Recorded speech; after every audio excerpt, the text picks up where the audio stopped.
I gotta fess up to your viewers and listeners. Yeah. It's only getting better and better for the angler. I mean, it is controversial.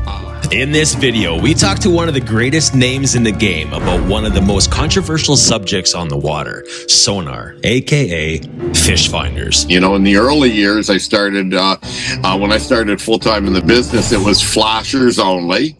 What does this Hall of Famer think about technology today and how it's changed the game? If you could go back with a Mega Live 2 setup or a live scope setup and show it to yourself from 1983, what do you think Bob would say? Well, first off, this is Bob Izumi. I'm Bryce from Bloodline. Let's talk sonar. Bob, you hosted Bob Izumi's Real Fishing Show, which ran for 38 seasons, right? 1983 to 2022, and was undoubtedly one of the Canadian staples. The Real Fishing Show with Bob Izumi. Big old Great Lakes smallmouth. If you could go back to that first season and talk to Bob from 1983, what would you tell him about forward-facing sonar or the way that the game has changed technologically? Well, first off, the old Bob or the young Bob would think I was lying, okay? You know, I use Active Target from Lawrence. There's the Humminbird, there's Garmin. I mean, everybody now, the three big ones, have got their own version of forward-facing sonar. Yes, sir. I would first laugh when I think of now that I look back, the archaic regular flashers that we used back then in 1980, 81, when I started fishing full time. And then it went into paper graphs and then into LCD graphs and then better pixels and you know, more resolution and clearer electronic graphs. But if I said now we have forward facing, I don't think Bob back in the early 80s would have believed it. For those who don't know, and just to recap, forward-facing sonar, like Bob is alluding to, is pretty much the greatest thing ever, especially for those who are serious about catching fish. You want to catch some fish? Get a setup from either manufacturer and your life will change, I promise you. So be sure to watch to the end of this interview because as the sun goes down, Bob reveals the truth about fish finders. So was a 2D arch also cheating? It's only getting better and better for the angler. I mean, it is controversial. Some people that are old school say that fishing should be all about just intuition and going out there and rather than scoping, just hoping by casting out there. I get it. I mean, I grew up old school where you just threw a lot of casts and fish different techniques till you figured out what the fish are doing. And if you saw them on down imaging, that's fine, you know, whether it was a flasher or a graph or whatever. But you know what? I was a little hesitant at first when it came out. Forward-facing sonar is not going away. It's incredible technology. All the companies have some great units, but the deal is I still fish a lot of tournaments, bass tournaments back here in Ontario and a few in the States. And if I don't utilize forward-facing sonar in about, I'd say the 90+% tournaments that you have to or you should have it, I'm just donating my money to entry fees. So I think that the technology is incredible. When you can see, you know, your bait dropping 80 feet away from the boat and you're using an 1/8-ounce jig, and you can see that thing fall and you can see a fish, you know, come up from, you know, 25 feet of water, 5 feet up and look at it or eat it or follow it down and eat it. Yeah, that's pretty amazing technology. And, you know, I'll be out there with guests or in a tournament and I'll say to my partner or to my guests, I'll say, okay, 11 o'clock, cast 50 feet straight out there. There's a fish. Yeah, we call 1150. That's our code. Yeah. It's amazing, right? Yeah. It's up to you whether you want, you know, to the anglers, whether they want to use it or not, but it is so effective. It doesn't guarantee you're going to catch the fish. We mentioned that earlier today. Yeah. It can piss you off at times when you see those fish react in a negative way to your lures or offerings, but that's the cool thing about it. You can actually study what the fish are doing. Like, are they inactive, semi-active, supercharged? What are they, right? So there's a lot to it. It's only going to keep getting better and better. You know, the clarity will get better, the ranges will get more clear, and you know, it's pretty neat when you're looking at your screen and you go, there's a fish at, you know, 9:30 and it's 30 feet out and you do an underhand flip and you're watching your bait fall down. It's pretty cool. And the young people are really good at it. You're younger than I am. It's probably easier for you than it was for me when I started.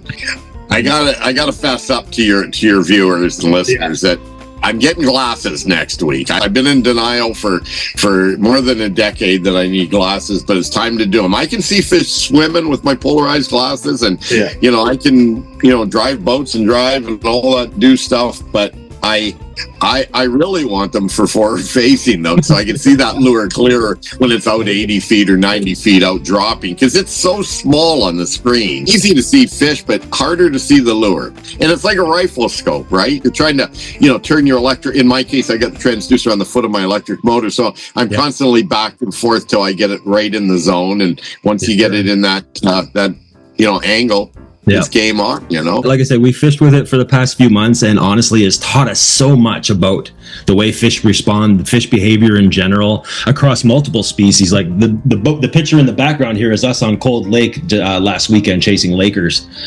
That looks like you had a rough day. Yeah, that was a tough day on Cold Lake. Yeah, that was a fun. Wow. I fished Cold Lake before. I watched the videos. I watched you fish Cold Lake. A long time ago, man. That was back when I, had full set of hair, all that. That was a long time ago. Now that's what I call real fishing. Speaking of memories, you won 3 straight Canadian Open titles, 1994, 1995, 1996. Plus, on top of that, in 1995, you became the only Canadian to capture the Triple Crown in a single season. The Canadian Open, the Classic Championship, and Angler of the Year. What do you think the single best reason was that you achieved that? And would you say Sonar had anything to do with it? It was a different era back then. I had a lot of good competition. Back then, we had a lot of the big name, legendary U.S. pros coming up to Canada to fish that Canadian Open. The Classic was, 40 of the best Canadian bass anglers from this part of the world fishing it that qualified. Yeah. And it was very lucrative. It was like 4 Ranger boats, a Chevy truck, and a bunch of cash over that time frame. But it would have been probably mental and physical.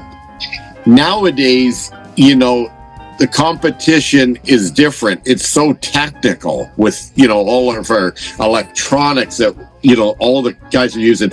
There's a lot of young anglers that are phenomenal that have just fast-tracked the way they've learned to be good anglers or great anglers, because they not only learned a bit of old school ways of fishing, of the, hoping and casting and, covering water and fishing different techniques. But now they also have integrated their electronics, and they have YouTube videos and podcasts and shows and everything.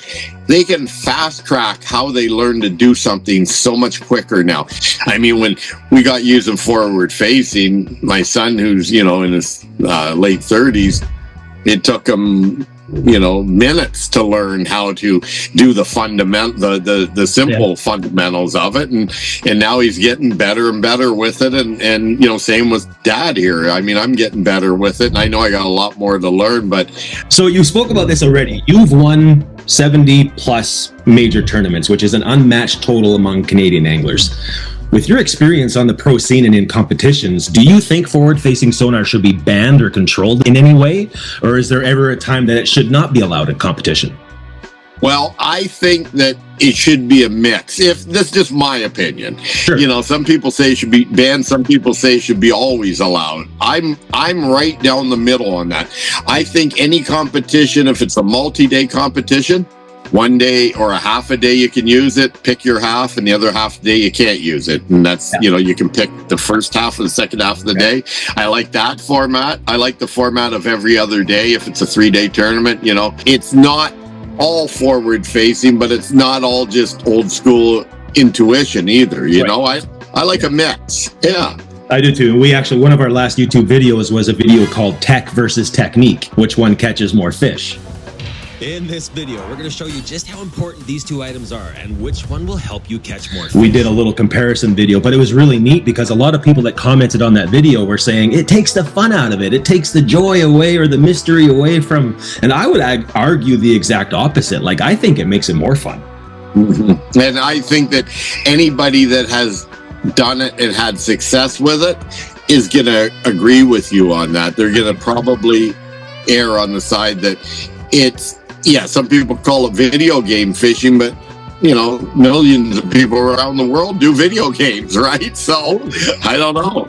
I don't think there's anything wrong with it. It's just that it's easy to have an opinion on it if you've never done it and tried it or had success with it. It's easy to say, no, I like old school fishing because that's what I've always done. And I agree with those folks too. That's the cool thing about fishing. It's a choice, because no matter if you like it or don't like it, it's not going away.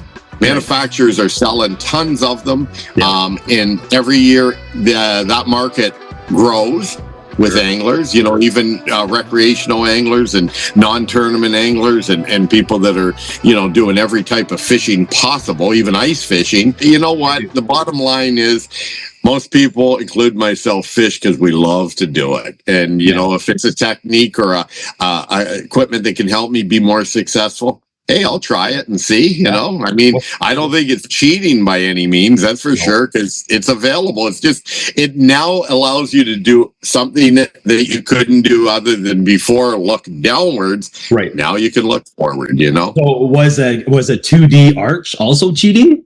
Well, I did hear that over my career where, you got all those fish finders, right? They'd call them fish finders.